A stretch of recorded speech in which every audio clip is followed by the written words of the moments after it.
to Kinda Keto with Donna. So I decided I think I need to shake things up. But it's not exactly what you think. So check it out with me and I'll tell you what I mean.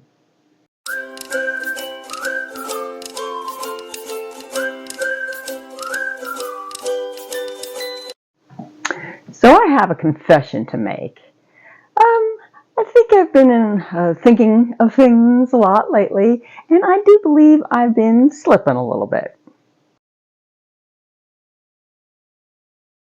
You know, I'm not perfect. You don't have to be perfect. I'm in this for the long haul, and once in a while, go off plan. There's planned off plans, like on vacation, and there's sometimes an impulse at work that I can get into. I'm not proud of it. Remember, if you falter, you're not the bad person. The act was not the greatest decision, but you're okay.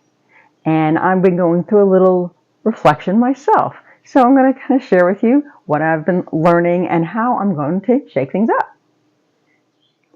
So one of the things, and I have noticed this in my past, now I have not certainly gone back to where I was, I am still under my goal weight. My goal weight is 142, 144, and I'm bouncing between 138 and 142. So I'm still fine. But I know that's just the weight. One, I'm doing this for health as well, right? Aren't you? So every time I go off plan, I just feel like I'm halting things.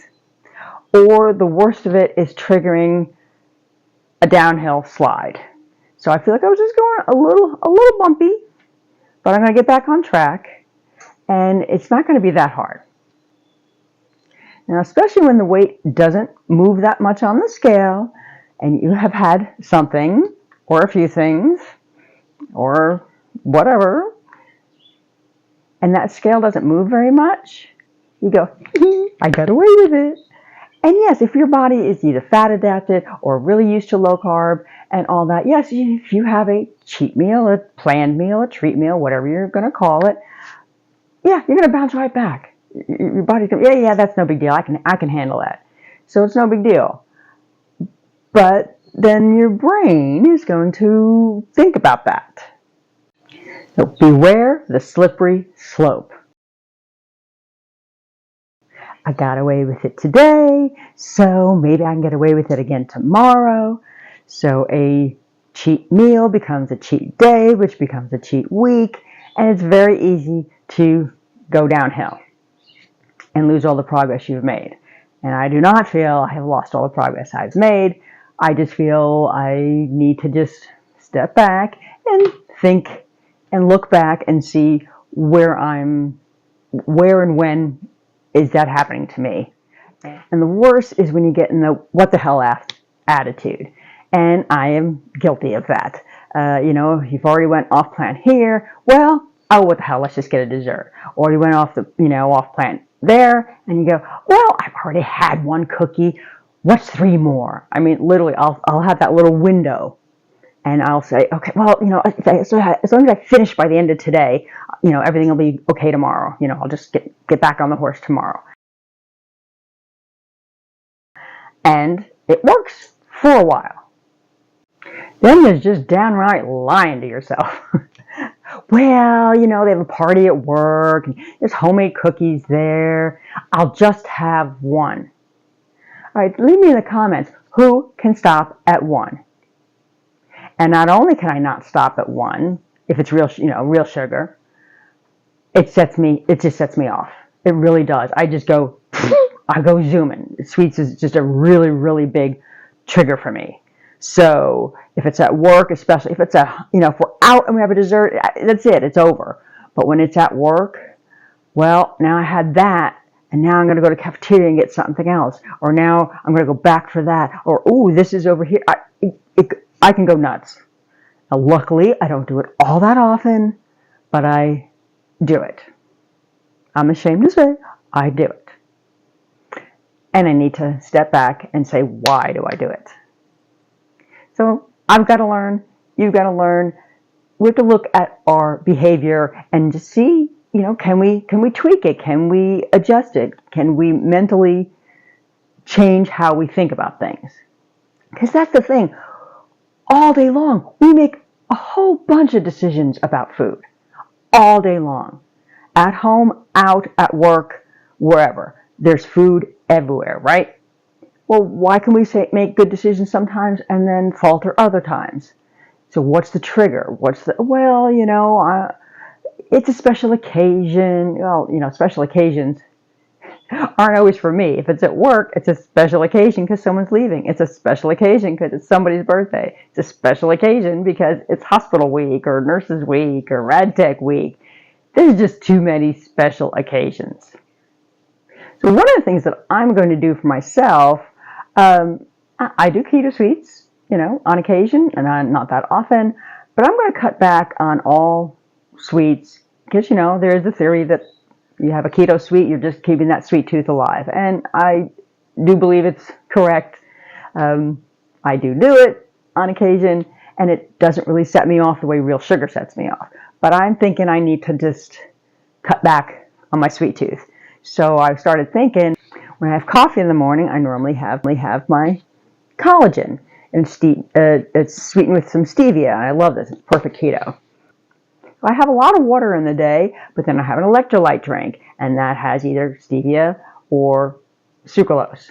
And then on a weekend or when I'm off, I might have an ice drink or one of the, Zevia soda or something like that. That's stevia or sucralose sweetened.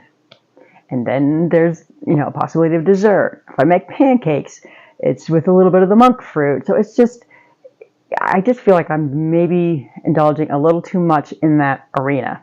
So I'm going to cut back. So this is what I'm going to do, a suggestion for you, if you're having a little trouble with that. So first of all, I'm doing a little intermittent fasting. I've been experimenting with that, and I never thought I could go that long. I mean, I don't go long, but I can do 16 hours now. So yay! But the good thing with that is I don't even have the coffee. So those days that I do that, on some work days, I don't have breakfast, and we have lunch at 12. So I do between 14 and 16 hours. Now I've cut out coffee. So now I don't need that anymore. And then on my days off, when I do want to indulge in some coffee, I mix half unflavored collagen with just a half a scoop, 1 scoop is a serving, of my flavored collagen. So I'm cutting way back. I'm having water 90% of the time when I'm home and when I'm at work. And what else? And if I do want to have something liquid while I'm fasting, I've been having green tea. Because there's something about that morning part that when I used to have breakfast and have my coffee, I have my little time because I was sewing in the morning, and now it's my little break time. So now I can sit and have a little green tea, which is also good for you. I'm having a lot more water when we go out. I used to do iced tea with the little pure, little liquid stuff I keep in my purse. I'm just ordering water when I'm out. Instead of my electrolyte drink that has the stevia or whatever you want to have, I've gotten the tablets, the unflavored tablets for the electrolytes from Perfect Keto. I even tried some of the electrolyte packets that were unflavored. I don't like as much as the other ones, but so I'm making a few little switches just to not have sweet stuff in my palate every day. And I still keep my food journal, good, bad, or indifferent. I write everything down. It just keeps me accountable. And then I can kind of go through it and see how much red marker I have in there.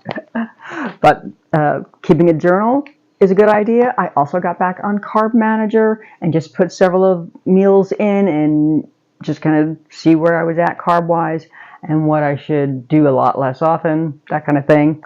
And another thing, if you're new to this lifestyle, if you don't want to do it cold turkey, don't go cold turkey. Wean yourself off. As you get new low-carb recipes in or meals that you like, you start doing more of those. You start weaning out some of the other stuff. So one of the things that I also do is I put a little sticky note every time I get a new journal, And I put a couple of things that are, let's say, my weaknesses, but things that are, carby. Last cocktail that I had, last pizza that I had, we have a crumble cookie that opened up here. Oh, God, that's dangerous, and it's on my way home from work. So, and my husband wound up loving crumble too, so dang it. So, when's the last time I had crumble? And FYI, one cookie, first of all, one cookie is 4 servings. Really? Really? You're going to eat a quarter of a cookie? I don't think so. So, but also that one cookie, I picked chocolate chip cookie just for fun. It's an average of 760 calories and 104 grams of total carbs. How I have not gained 20 pounds back is beyond me. So we need to take that off. We need to cut that out. And I did have a goal for this year that I would not have a crumble cookie until April, which is my birthday time. And I kept that goal. So see, I might have had the crumble cookie eventually, but I delayed gratification, and I have, few and far between. And let's see, and last fast food, which is really, no big deal for me. So, more tips for you if you just want to wean yourself off. When's the last time you had this? When's the last time you had that? Could you do, if you're going to do fried chicken, can you do vegetables instead of mashed potatoes? If you really love mashed potatoes, can you do grilled chicken? And, just not have everything be so carby. Just start to wean yourself down. So writing down when you had it last, maybe you gave in after a week. Okay, don't beat yourself up. You did it a whole week. Yay for you. Maybe it was 2 weeks. Maybe it was a month. And even if you gave in or decided to have it, okay, next time you go for a longer stretch. Next time you go for a longer stretch. Because we're in this for the long haul. We're not in this for any quick fix. I got to get to a wedding, a graduation, birthday party, whatever. We're in it for the long haul. They talk about sustainability. So if I am 90% low carb, keto, and I give in 10%, it's a hell of a lot better than chucking everything 100% and going back to the standard American diet. So look at it that way. Just cut down where you can. So my second thing to kind of mentally just get me back on track, I've had a few little things in the house, and work's been kind of stressful, and we're losing people, and we're short, and so all excuses. Everybody has stress, so that's not a good excuse. But one of the things that I want to do mentally to kind of get me going was a little bit of exercise. Now, I do not feel you need exercise to lose weight. You do not. Exercise is wonderful for a whole host of reasons, but I've never been a sports person. I've never been an outdoor person. I've never, I don't play tennis. I don't do this. I don't do that. My husband doesn't move very well, so we're not active when we're together or when we're on vacations. It's sit and eat and drive and sit and eat. So this last vacation, I was we had some downtime, and sometimes I get a little piriformis syndrome in my butt cheek, and it really is painful, so I really just didn't want to sit. So they had the fitness room there. So I got on the treadmill, and I haven't been on a treadmill probably in a couple of years now, and it just felt so good. It really did. I didn't care about the calories. I just wanted to move. And then I did it again, and then I did it again. And I have a treadmill at home.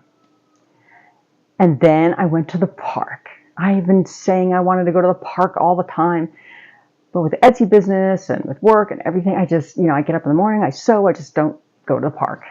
So I finally went to the park. And again, it wasn't really even, technically it wasn't even for exercise. It was just for the mental clarity, for the nature, for looking at the doggies, for looking at chipmunks and squirrels and saying hello to people and just being out in nature. And it felt really good. And here she is, the ancient relic. I will never get rid of it, though. I may not use it for 2 years, 3 years, but when I get in the mood, I really can have fun with it. So here is my treadmill, and there's kind of my station for my Etsy hats. and thyroid shield covers. So my little photography studio over there. So my husband is a guitar player, so there's some of his extra guitars. And I already took the clothes off the off the treadmill. I'm going to show you. All right, so here is my dusty treadmill. Just want to show you. But it still works. It's not a fancy one. I have had it for years and years and years. And it's just awesome. Because when you are in the mood for it, it is there like a long lost friend. So, of course, these days, I used to use an MP3 player and have music that way. I like music. And look what I've got. I got one of those old Victrola things, and it's got a CD player. So I can listen to the radio, or I can listen to a CD, which I love my own CDs because I like certain types of music. I've made my own little playlist on CDs, but it still works. It's on the floor because I hadn't used it in a long time, but I'm excited to use it again. So here's my bad boy. One of the things also I liked about it when I don't use it all that often is it folds up and it's got wheels in the front and I can move it around. So when I am just starting out, so I don't do too much, because this moves, if I'm not completely ready to crank it up yet, and I just want to just start moving again, I move the treadmill around the corner. I have my TV, and I can just, watch a little show, a little 20-minute show or 40-minute show, and not worry about any numbers or anything, just kind of get in the groove of moving. And that's an idea for you. Just start out slow. Just move around just a little bit. And this time around, it really has nothing to do with losing weight. I mean, I could use, 5-8 more pounds or something, but I'm still at my 40 below my highest I was. So it's not really about that. It's mostly for a mental boost, the little kick of endorphin. So it's good for that. It's good for muscle strength. It's good for bone strength. It improves your balance, boosts your stamina, helps you sleep better, and reduces stress. All wins. Now, although it may seem boring to you, one, if you do in front of the TV, you're watching something. Like I said, you're not sitting, at least. So you are moving a little bit, and that's always good for you. But the thing with this is, I'm not staring the whole time at the numbers, but I go, okay, 5 minutes of warm up, and I'll do 10 minutes faster, I'll do 5 minutes slower, and I'll kind of break it up a little bit. So I'm sort of looking at the time as far as little chunks, so it doesn't feel like it's dragging on forever. Sometimes if you're outside walking, you think you've walked like 5 miles and you only did 15 minutes, Also, what I like about music, as I said, all the different ways to do music, but I listen to different things each time, and I get a good song on. Oh man, I want to crank it up a little bit, and it pushes me forward and pushes me forward. And the numbers on the treadmill push me forward. I want to go a little faster, or I want to hit that number. Oh, I'm close to 3 miles. Let me just hit that. So I kind of, start working my way up. I've never done a marathon or anything like that, but it's a good mental boost. It really is. And so here is my tally for today. So I really wanted to go faster, but I don't want to overdo it. But today I was able to do, so I did 50 minutes.